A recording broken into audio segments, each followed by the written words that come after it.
Bonjour, bienvenue pour cette nouvelle vidéo. Je reviens à vous aujourd'hui, ce dimanche, pour la suite des vidéos concernant les phrases de Bouddha qui m'ont aidé dans ma vie. Je remercie tous ceux qui ont commenté justement les vidéos précédentes. Merci de votre soutien. Voilà, je tenais à vous remercier. Alors si vous voulez, si ça vous intéresse de mettre un petit pouce bleu, voilà, ça c'est vous qui voyez. Je pousse personne à faire ça. C'est libre à chacun. Mais en tout cas, c'est merci du soutien. Donc je reviens pour ces phrases, justement ces phrases percutantes qui m'ont soutenu un peu dans ma vie. J'ai eu besoin de les noter pour les graver dans ma mémoire, parce que c'est vrai que ça faudra que j'en parle aussi dans un sujet, mais quand on écrit quelque chose, ça se grave plus facilement. Et quand on le transmet aussi à quelqu'un, quand on transmet quelque chose qu'on a appris, c'est la meilleure manière pour soi de l'apprendre. Voilà. Si on garde des fois certaines informations personnelles, elles vont être plus difficiles à assimiler. Si on transmet de la connaissance, c'est à ce moment-là qu'on l'apprend, en l'ayant transmise. Donc ça pousse à l'échange. Voilà, ça pousse au partage de connaissances. Donc pour la 10e phrase, vous êtes ce que vous pensez. Alors c'est vrai, ça on le remarque pour plein de choses. Par exemple, je donne juste un exemple. Si vous pensez être maladroit, si vous avez en tête d'être maladroit, vous allez être maladroit. Hein, donc c'est vrai que si à chaque fois vous dites oh là, je suis maladroit, et c'est mauvais de se le dire, justement. C'est le mauvais de se mettre dans un schéma type comme ça où c'est le serpent qui se mord la queue, parce que du coup on va être maladroit, ce qui va activer encore cette idée d'être encore plus maladroit, et finalement on va de connerie en connerie. Bon, c'est un exemple, il y en a plein d'autres. Ça peut être pour plein de types justement de comportements propres à chacun, quoi. Mais c'est vrai qu'on est ce qu'on pense. Si on se dit je suis serein, aussi ça va envoyer l'information au corps que l'on est serein peut-être, et qui va repercuter le psychisme en étant serein.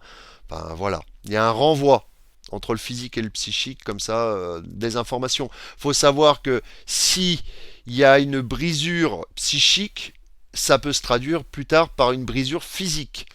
Quand le psychique cède, c'est le physique qui prend le relais. Et j'ai souvent vu des personnes accablées psychiquement se faire mal physiquement. Une erreur. Mettons, travail en entreprise,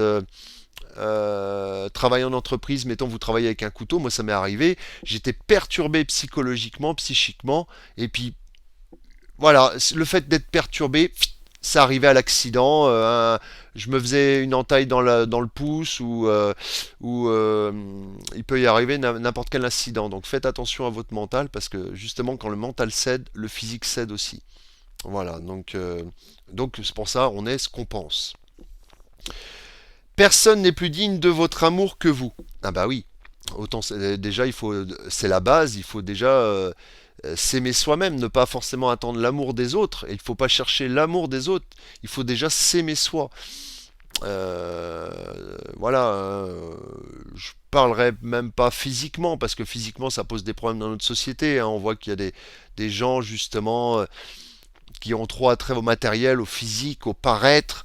Et tout, c'est la boucle sans fin. Ils essaient sans arrêt de s'améliorer physiquement. On voit aux femmes et la chirurgie esthétique. On voit aux hommes avec la musculature et tout ça. Ça peut aller dans l'excès. Un côté narcissique aussi. Donc il faut s'aimer aussi intérieurement. Se trouver beau intérieurement. Et avant de chercher l'amour des autres. Voilà, on recevra peut-être l'amour des autres, je pense, si on s'aime soi.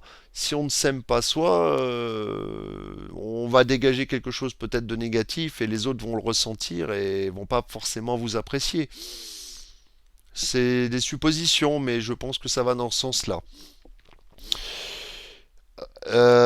Connaître les autres est la sagesse. La connaissance de soi est de l'illumination.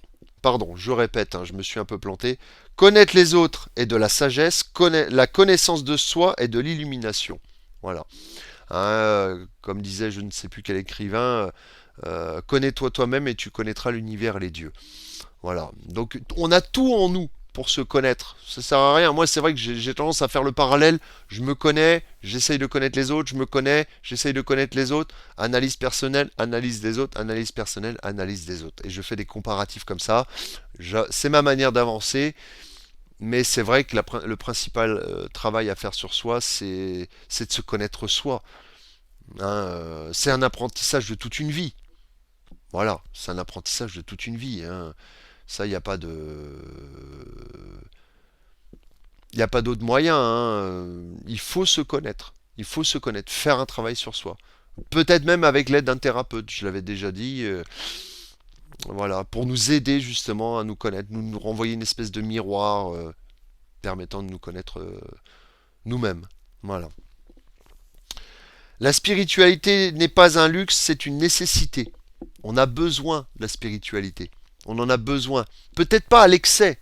Peut-être pas à l'excès, parce que c'est vrai que moi, je peux avoir des tendances à être dans des excès de spiritualité par moment. Je dis bien par moment, mais il y a des personnes aussi. Faut être entre le matériel et le spirituel. La vraie voie, c'est d'être entre la spiritualité et le matériel. Pas trop matérialiste, pas trop dans la spiritualité en excès. Voilà, et juste milieu. Voilà, et c'est là qu'on peut vraiment trouver quelque chose d'intéressant, une voie intéressante. Remplacer la jalousie par l'admiration. C'est vrai qu'il ne faut pas jalouser les autres. Alors c'est compliqué. C'est compliqué à mettre en place, forcément. Hein, regardez depuis l'enfance, moi ça m'arrivait étant petit, je disais de me battre pour une part de gâteau parce que mon frère avait une part de gâteau qui était un peu plus grosse, alors forcément ça, voilà, il y avait une forme de jalousie. Mais c'est vrai que ça m'a aidé, moi, le fait d'avoir un frère et d'apprendre le partage, d'avoir été aussi chez les scouts. Hein, là on m'a appris à partager. Euh, et comment dire, la jalousie n'est pas bonne. La jalousie n'est pas bonne. Ça peut être agaçant, hein, les gens qui copient, les gens.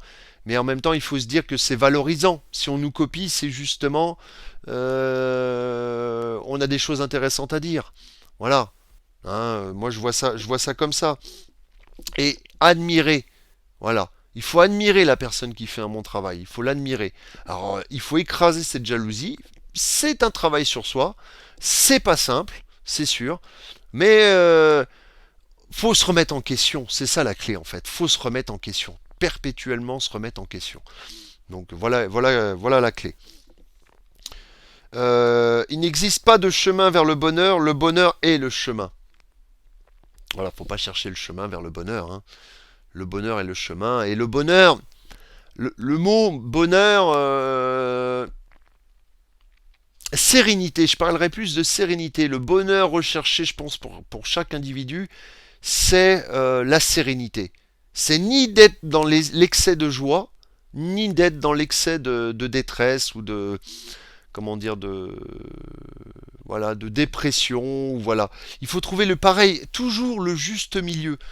Hein, d'être dans un excès, moi je me suis vu m'enflammer dans un excès de joie et redescendre aussi sec parce qu'il y avait une forme d'équilibre compensatoire, d'être hyper joyeux et finalement sur un truc mais trop peut-être, trop content, trop d'être dans l'excès et finalement c'était compensé par un down après et j'avais comme un petit stress qui arrivait avant de retrouver un état d'équilibre, de sérénité. Voilà. Donc faire attention à ça aussi. Euh, Choisissez intelligiblement vos amis. On ne peut pas prendre tout le monde comme ami. Il y a forcément des personnes avec qui on va rayonner davantage. Et puis on a aussi des ennemis. Bon, voilà, hein, c'est un vaste sujet, mais on peut pas plaire à tout le monde. Ça, faut en prendre conscience. Hein. Quoi qu'on fasse, on ne plaira pas à tout le monde, de toute façon. Hein, voilà. Quoi qu'on fasse, on ne plaira pas à tout le monde. Alors faisons ce que l'on veut. Voilà. Pensons à soi, c'est peut-être une forme d'égoïsme. Hein. Moi, je ne trouve pas que c'est une forme d'égoïsme, mais on ne va pas faire selon les autres. On fait selon soi. Et après, c'est accepté ou pas accepté. Voilà. Donc, voilà pour la petite phrase. Et bien sûr, il faut les choisir intelligemment. Voilà, il faut pas prendre n'importe qui. Et moi, ça peut être mon erreur. J'ai tendance, ça m'est arrivé par le passé à vouloir connaître n'importe qui, m'intéresser à n'importe quelle personne parce que j'étais curieux justement d'apprendre à connaître les gens, mais ça m'a pas tout le temps apporté des bonnes expériences. Il y en a eu, hein. Il y a eu vraiment des expériences géniales, mais il y a eu des mauvaises expériences. Donc il faut faire attention, il faut faire preuve de réflexion et voilà tel que je l'entends au niveau de cette phrase-là. Donc je vais vous laisser et je reviendrai pour une autre partie sur les phrases de Bouddha qui m'ont aidé. Voilà, merci, au revoir.